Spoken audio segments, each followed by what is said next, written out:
12 May 2021, South Fork Trailhead, Bob Marshall Wilderness, Montana.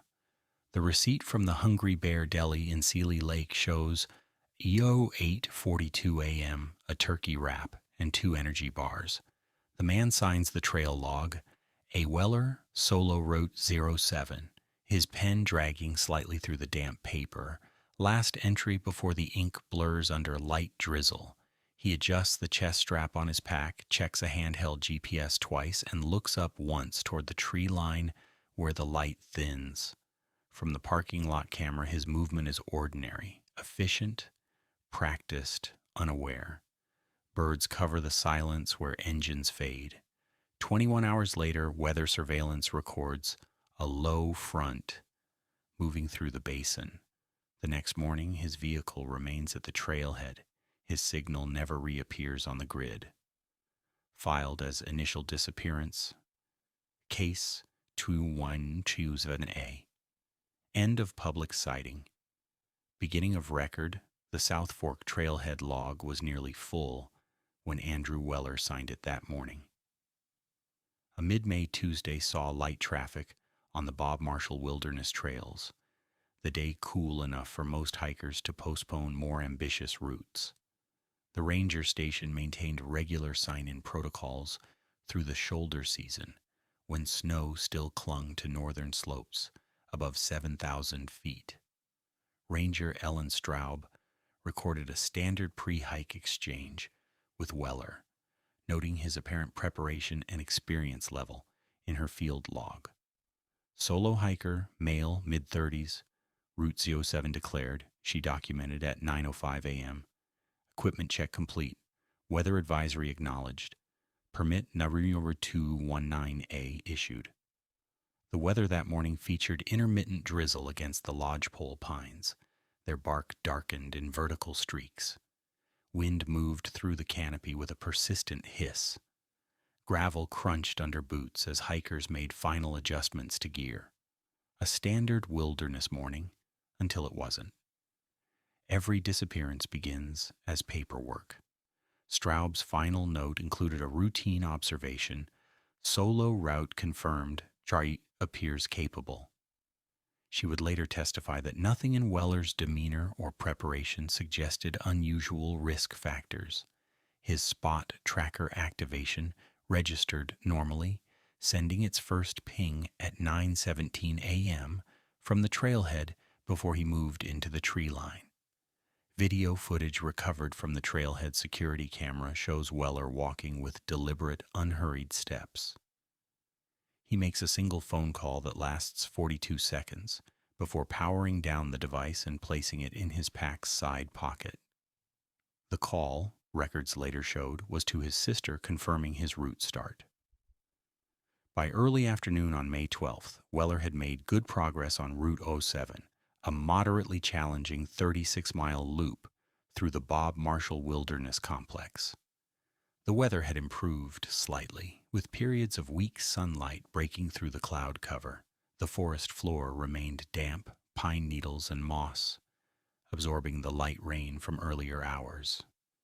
2 northbound hikers, Martin and Eliza Chen, reported crossing paths, with a man with a blue pack heading north along the ridge at approximately 2:15 p.m. Their statement, recorded 5 days later during the initial investigation, described a brief exchange about trail conditions ahead. He seemed completely at ease, Martin Chen told investigators. Asked about water levels at Papoose Creek Crossing. Said he was making good time. The wilderness area typically sees 18 to 23 solo hikers, requiring assistance each season. Search and rescue statistics show an average of 68 hours passes before an official report triggers protocol activation, the typical window between expected return and confirmed absence. That night, temperatures dropped to 38 degrees according to weather stations monitoring the region.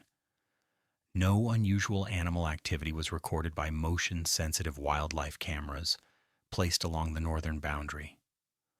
Weller's phone remained on airplane mode. a standard backcountry practice that would preserve its battery beyond day 7 of the investigation, providing later access to photo timestamps and cached GPS data.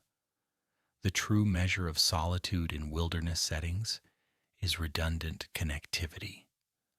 A properly equipped hiker maintains multiple contact options, a detail that would later become significant when analyzing Weller's preparation against his gradual communication silence.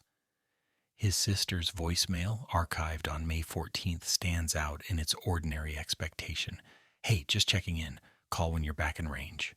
As May 14th approached, a cold front moved through the Bob Marshall Wilderness Basin, bringing sustained winds of 22 amp-hours and precipitation totaling 1.2 inches. Cloud cover descended to 5,800 feet, obscuring ridge lines and reducing visibility to less than half a mile in higher elevations. The temperature gradient created river fog in valleys, further complicating ground observation. At 16:03 on May 14th, Weller's spot tracker signal ceased transmission. The device had been sending regular position updates every 4 hours as programmed, showing his progress along Route 07 with minor deviations consistent with terrain adaptations. The final ping originated from coordinates 47.2 N, 113.174 Abu, a location approximately 2.3 miles east of Papoose Creek Ford and well within the planned route. Protocol requires hikers to sign both entrance and exit registers in the Bob Marshall Wilderness. When no exit signature appeared by May 16th, and with no movement registered on the tracking grid, the first procedural flag was raised in the system.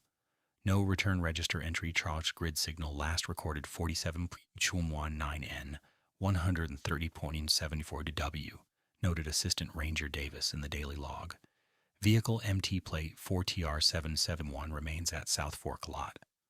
The wilderness air had turned sharp with incoming rain when Mara Weller entered the Missoula County Sheriff's Office at 1940 on May 16th. Under fluorescent lights that emphasized the shadows beneath her eyes, she filed the missing person report that would initiate case Q1Q7AM. The generator hum at the ranger station provided background to radio transmissions as the first coordinates were relayed to the response team. "My brother always checks in," her statement reads. 3 days of silence isn't him. When procedure replaces hope, the first thin layer of normalcy peels away. The SAR incident file, Najiru 2127AM, was activated at 2015, officially transforming Andrew Weller from traveler to subject. The first search teams assembled at the South Fork trailhead in pre-dawn darkness on May 17th. Headlamps cut yellow cones through the lingering mist as Flathead County search and rescue personnel organized grid assignments. The air smelled of wet canvas, pine, and diesel from the command vehicle's generator. By 0530, 42 personnel had deployed, 26 ground searchers from Flathead SAR, 9 Forest Service Rangers with specialized wilderness training, 4 air operations specialists, and 3 dog handlers with their canines from Team Delta 3. The Bell UH-1H helicopter, call sign Raven 6, arrived at 0615 equipped with FLIR infrared sensors capable of detecting human heat signatures through moderate forest canopy. "We're operating on a 72-96-hour survivability window," Lieutenant Calder briefed the team, referring to standard wilderness survival metrics. "Subject is experienced, well-equipped, with appropriate layers for the conditions. Primary search radius extends 3 miles from last signal coordinates. Radio communications established a steady rhythm throughout the morning, punctuated by static and the distant thrum of the helicopter. Grid 204 clear, moving to 205. Signal lost at grid 247, proceeding west. Negative visual, continuing sweep pattern."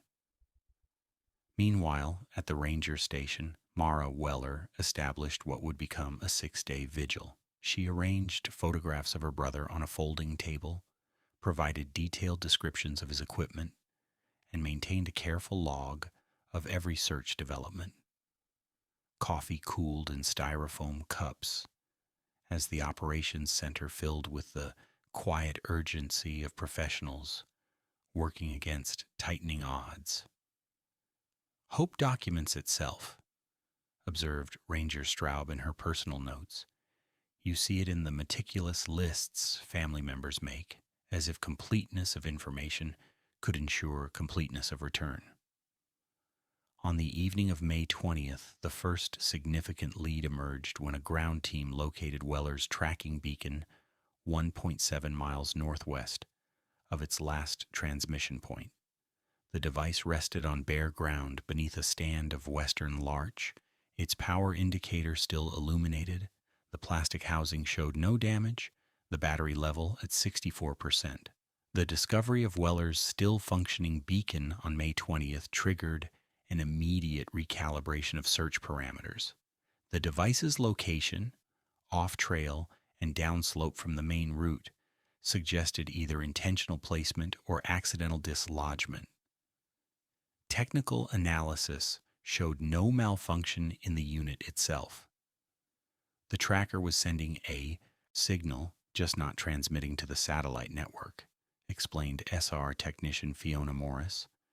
Something in the terrain or positioning was creating a dead zone. During May 21st and 22nd, search efforts intensified around the beacon recovery site. Helicopter passes with thermal imaging revealed numerous false positives, primarily elk bedding areas and geothermal seeps that dot the wilderness region.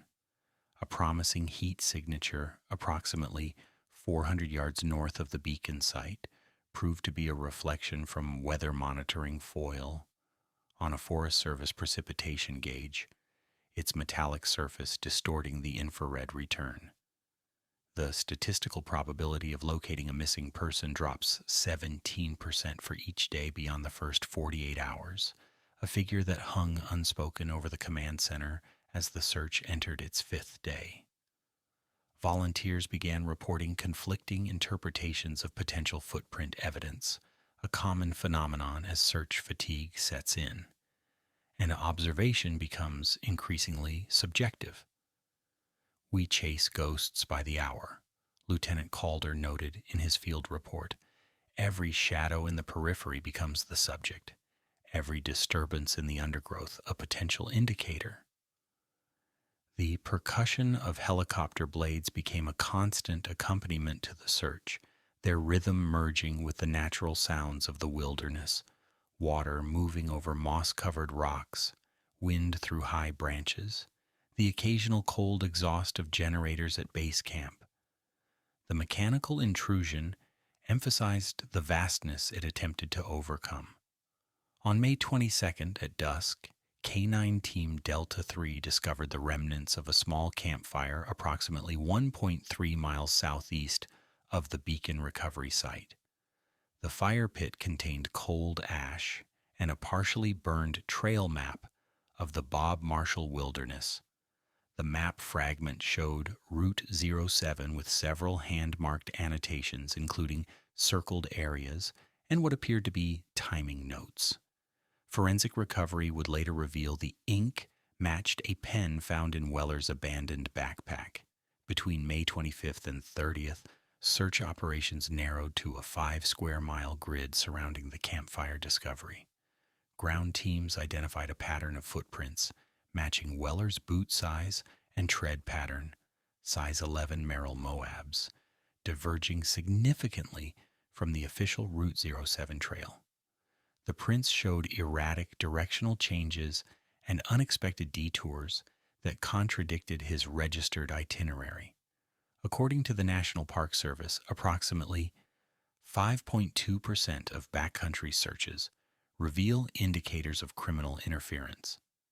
This statistic, rarely shared with families during active searches, influences how investigators balance resources between rescue operations and evidence preservation. No animal pattern present, noted experienced tracker John Rudd in his field log after examining the footprint sequence. The deviations showed deliberate avoidance of open terrain and established paths. Subject appears to be making choices inconsistent with someone simply lost. The methodical documentation of each print location, depth, and orientation created a silent narrative of movement that puzzled investigators. When maps stop matching behavior, procedure becomes intuition, a transitional point in search operations when technical protocols begin to incorporate behavioral analysis. Rain on the afternoon of May 27th temporarily halted ground operations, the gentle percussion against tent fabric at the base camp creating a background to hushed consultations among team leaders. The search perimeter had gradually expanded beyond initial projections, consuming resources at a rate that would soon require additional authorization. A breakthrough came on May 30th when a thermal imaging drone located an unusual structure at coordinates 47.211N, 113-169W in the Basin 247C drainage. A blue tarp stretched between trees, creating a rudimentary shelter approximately 12 feet by 8 feet.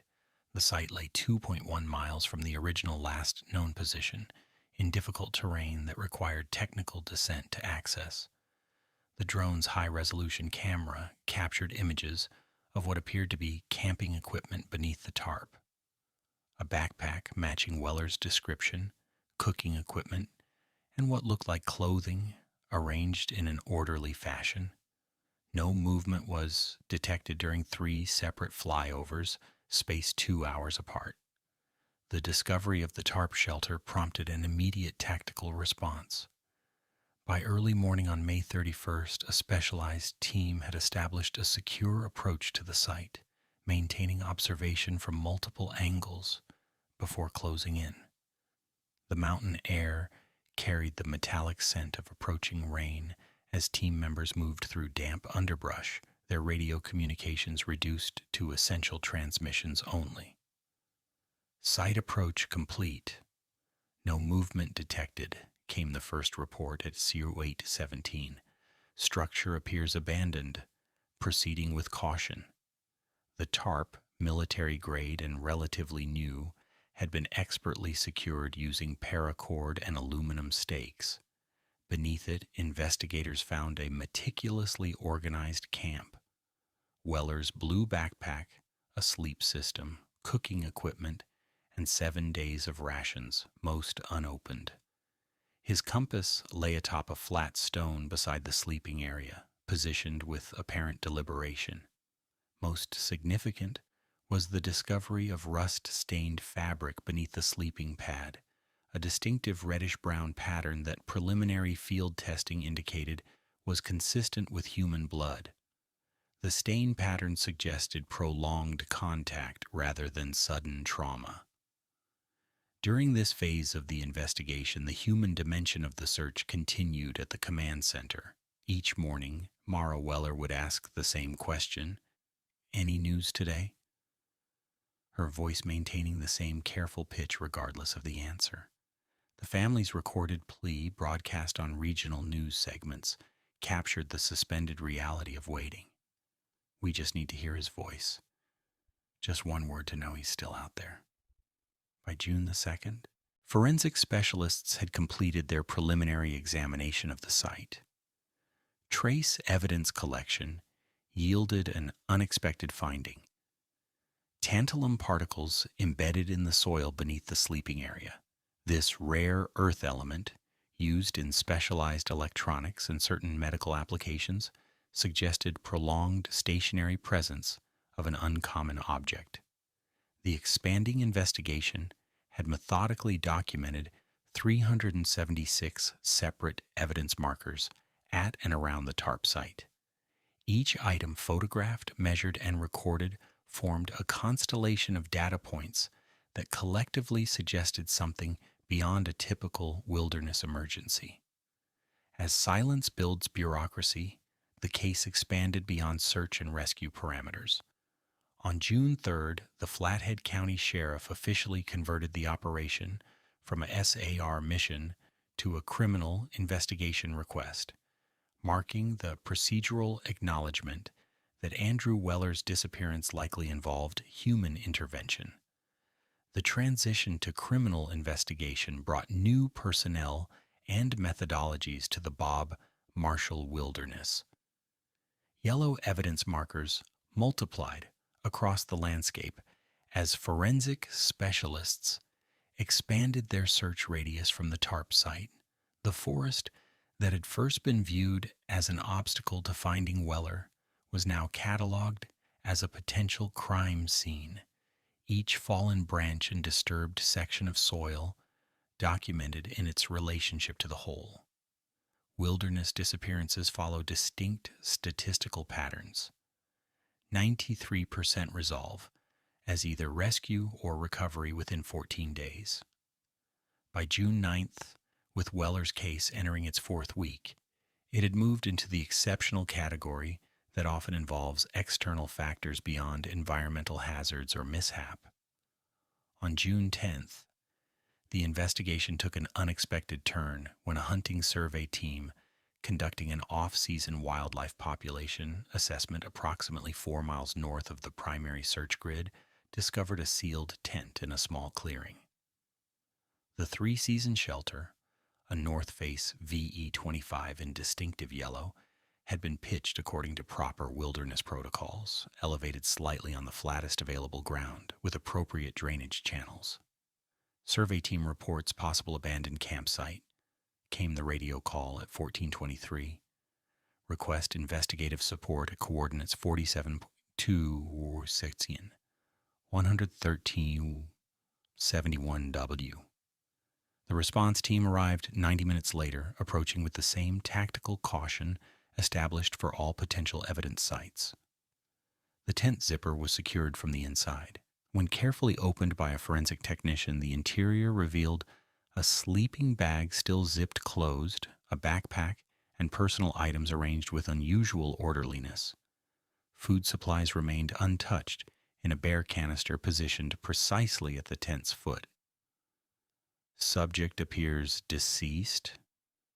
No external injury visible, stated Ranger Hopkins in the incident audio captured by body-worn recording equipment.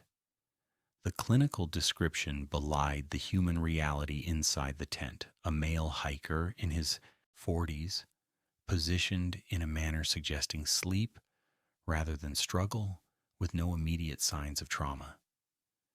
Death can mimic patience. The body, later identified as Carlton Meeks, 47, had been reported missing 11 months earlier during a solo photography expedition. The preservation of the remains, attributed to the relatively sealed environment and cool temperatures, complicated initial time of death estimates. As the recovery team prepared for transport, a searcher noticed unusual soil disturbance approximately 30 yards behind the tent, a rectangular depression measuring approximately 6 feet by 3 feet, its surface carefully covered with native vegetation that had since begun to wilt. The soil disturbance behind Meeks's tent transformed the investigation.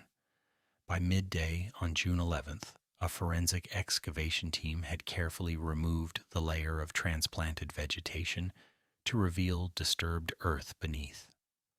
The methodical removal of soil, conducted in precise 5-centimeter layers, uncovered human remains at a depth of 38 inches, partial skeletal remains of a female subject.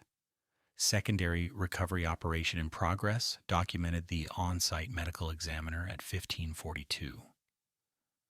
Subject appears to be female, approximate age 25-40, partial decomposition consistent with interment of 1 to 3 years. The skeletal remains showed evidence of restraint, specifically marks on both wrist bones consistent with extended binding. A silver pendant recovered from the burial site provided the first identification lead. A distinctive mountain range design that matched jewelry described in the 2018 missing person report for Teresa Landon, 32, who had disappeared during a guided hike in the same wilderness region. The binding pattern, specifically the distinctive abrasion marks caused by plastic zip ties, created an immediate forensic connection to another unresolved case. In 2018, the backpack of missing hiker Jason Forrest had been recovered containing similar restraints. That investigation had stalled when winter conditions forced the suspension of search efforts. This pattern recognition triggered an immediate escalation in response. By June 13th, the Bob Marshall Wilderness Operation had been redesignated as Multi-Agency Task Force, JUR FT 2197, incorporating FBI violent crime specialists, forensic anthropologists, and behavioral analysis experts.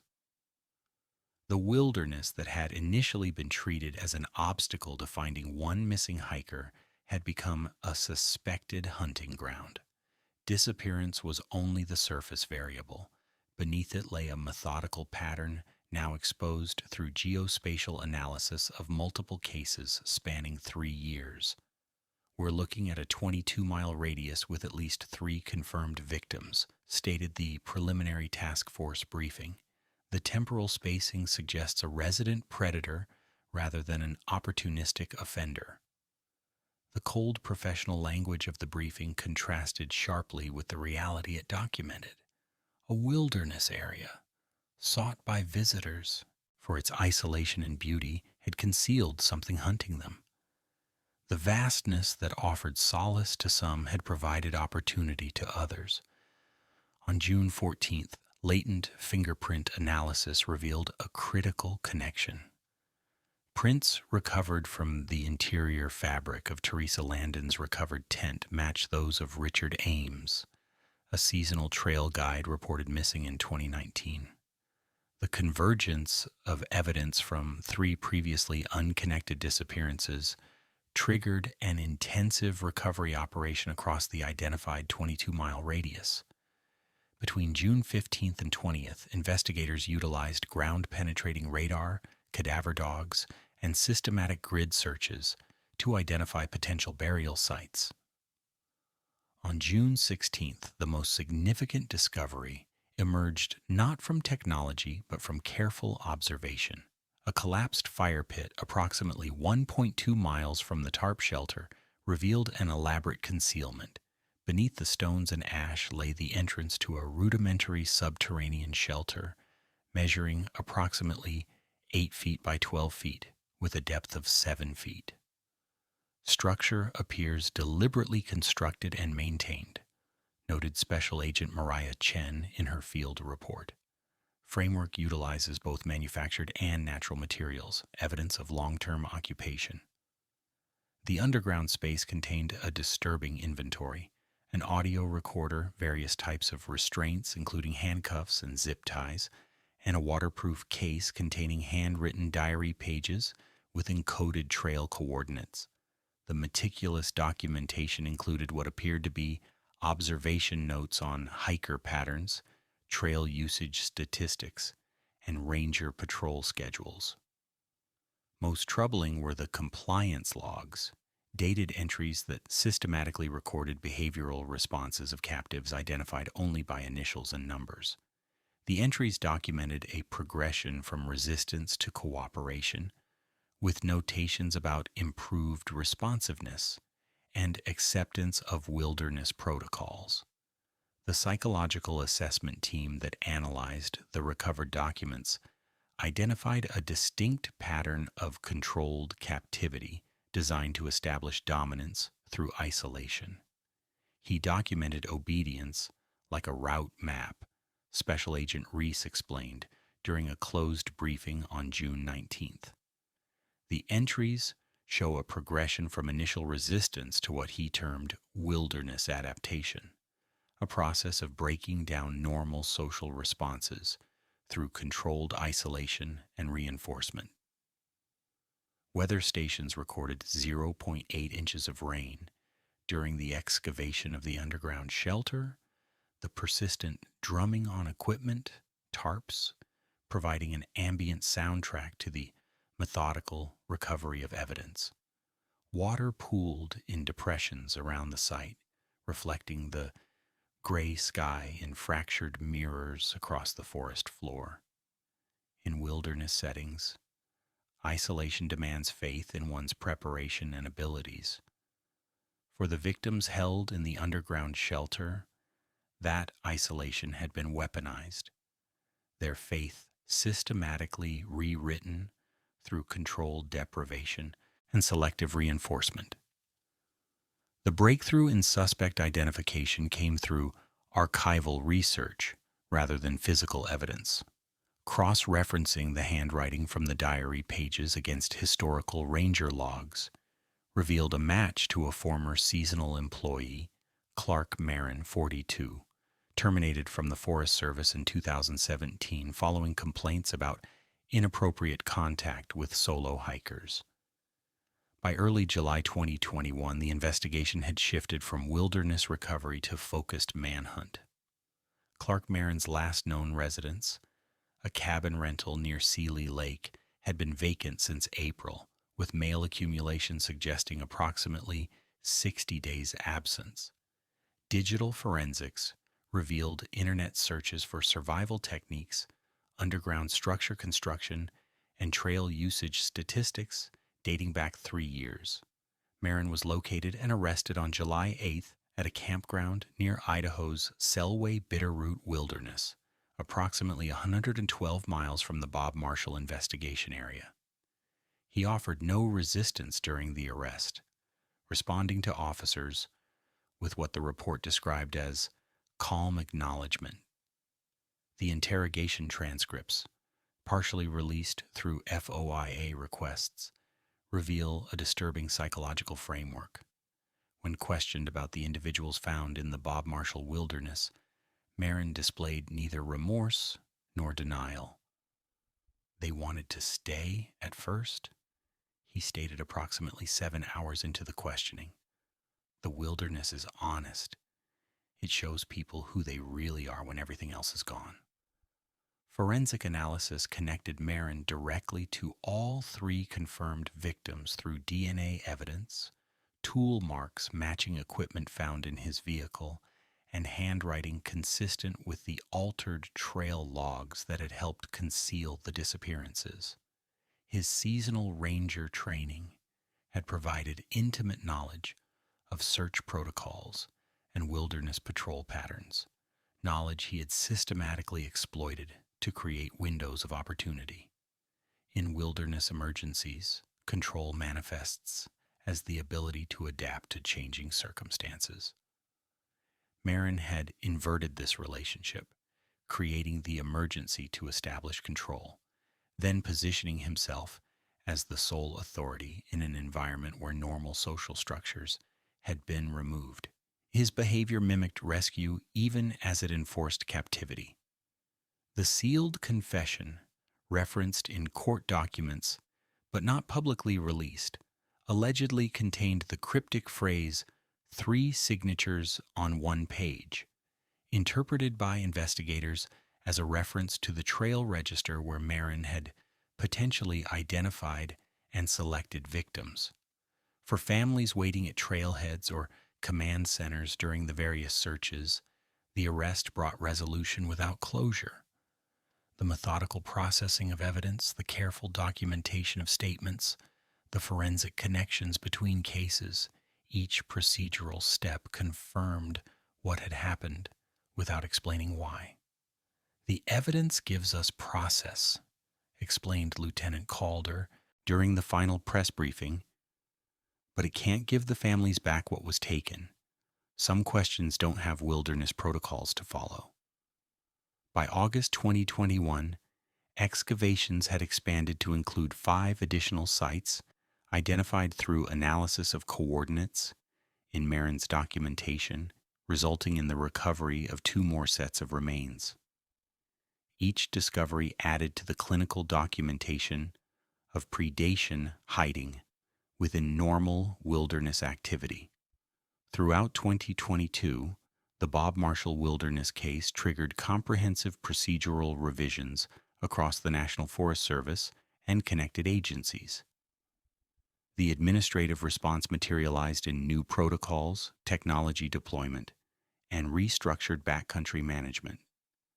A mandatory dual signature exit protocol was implemented at all wilderness access points, requiring hikers to physically check out with rangers or through an automated system upon completion of their route.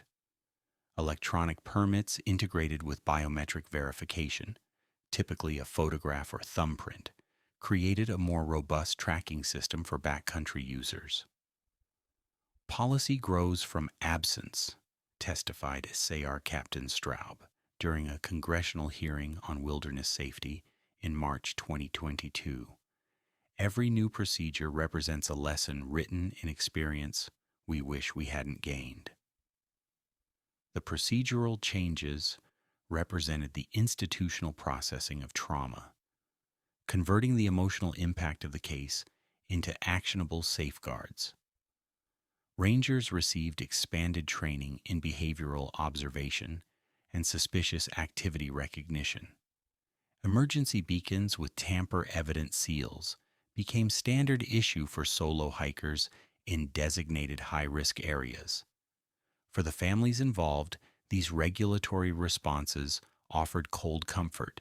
The administrative language of subject recovery and case resolution provided official acknowledgement without emotional reconciliation. Regulation is grief in uniform, structured, disciplined, and necessary, yet fundamentally insufficient. In October 2022, Clark Marin received multiple life sentences without possibility of parole. The court proceedings generated over 4,000 pages of documentation, including victim impact statements, expert testimony on wilderness predation patterns, and detailed forensic analysis of the recovered sites. The South Fork trailhead underwent significant modification. Security cameras with expanded coverage replaced the older system. The trail register that had recorded the comings and goings of so many hikers, including Andrew Weller, was enclosed in a weatherproof digital kiosk with real-time transmission capabilities. Most visibly, a bronze plaque was installed beside the main trail map display. Grid 247 Memory Site. In remembrance of those lost in these woods, whose spirits remain part of this wilderness. The clinical language of the investigation, grids, coordinates, evidence markers, had gradually transformed into the vocabulary of memorial. Each procedural step, from initial search to final documentation, represented an institutional attempt to process what had happened and prevent its recurrence. For rangers and search personnel who had participated in the various phases of the case, the wilderness itself had changed, not physically but perceptually. The same trails that had once represented freedom and solitude now carried the weight of vigilance. In spring 2023, almost 2 years after Andrew Weller signed the trail register at South Fork Trailhead, his sister Mara returned to the same location. The morning carried a familiar dampness, lodgepole pines swaying gently in the breeze above the parking area where her brother's car had remained for so many days. The trail register had been replaced with the new electronic system, but the original logbook, preserved as evidence and later released to the National Forest Service archives, was temporarily displayed under plexiglass as part of a memorial event. Mara stood before it, her finger tracing the indentation of her brother's signature through the protective covering. "It's strange," she told the small gathering of rangers, victim advocates, and family members from other cases. This simple act of signing in, something thousands of people do without thinking, became the last normal moment before everything changed. The Bob Marshall Wilderness had seen a 12% decrease in solo hikers since the case conclusion, but overall visitor numbers had recovered to pre-incident levels. New protocols had been incorporated into the wilderness experience with minimal disruption to recreational access. For most visitors, the additional safety measures represented minor inconveniences rather than fundamental changes to the wilderness experience. Inside the ranger station, the daily operational rhythm continued. The morning radio check echoed through the office. Base to Patrol 3, grid check. The response came with clarity that belied the distance. Patrol 3 clear, Basin 247, all normal. The same basin where evidence had been recovered now existed in dual reality, a beautiful wilderness drainage for new visitors, a permanent marker in the memory of those who had worked the case. The last GPS ping from Weller's device, occasionally replayed in Ranger Straub's headset during training exercises, its longitude and latitude coordinates now embedded in institutional memory. Some signals never decay. They become the landscape itself. The wilderness remains fundamentally unchanged. Trees grow, streams flow, wildlife moves according to ancient patterns. But human interaction with these spaces carries the weight of new awareness. Each trail registry signature, both a routine act and a promise of return. As dawn mist rose from the South Fork trailhead parking lot on the Memorial Day, the new electronic trail register stood open, its blank screen awaiting the day's first name, its silent transmission ensuring that no one who entered the wilderness would again vanish without trace.